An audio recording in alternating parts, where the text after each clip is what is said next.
A record close to a record week on Wall Street. The Dow and the S&P 500 closed at new highs again.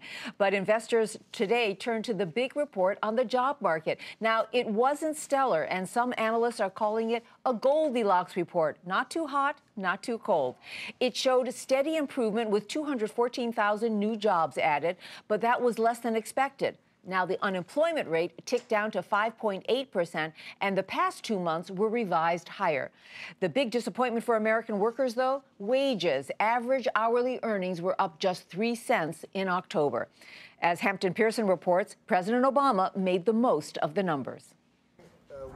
At a White House cabinet meeting, President Obama said it's the hard work of the American people that has driven the unemployment rate to its lowest level since the beginning of the recession and produced the best pace overall job growth in more than a decade. The unemployment rate fell again. Our private sector has now added 10.6 million new jobs over the last 56 months, and this is the strongest job growth that we have seen since the 1990s. So far this year, employers have been hiring on average nearly 230,000 workers per month.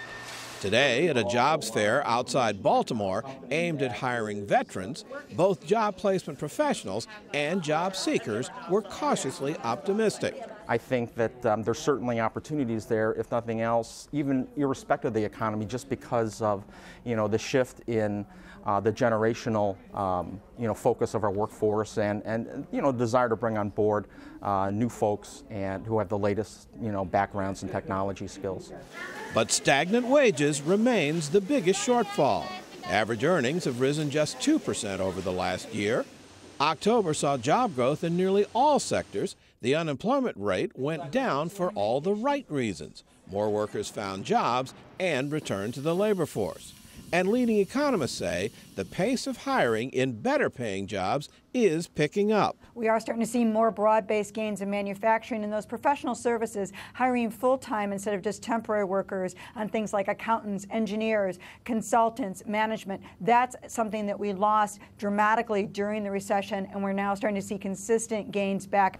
Job growth with better pay is the biggest challenge facing the economy. The latest jobs report tells us the foundation is there. The question is, can the private sector keep the momentum going? For Nightly Business Report, I'm Hampton Pearson in Washington.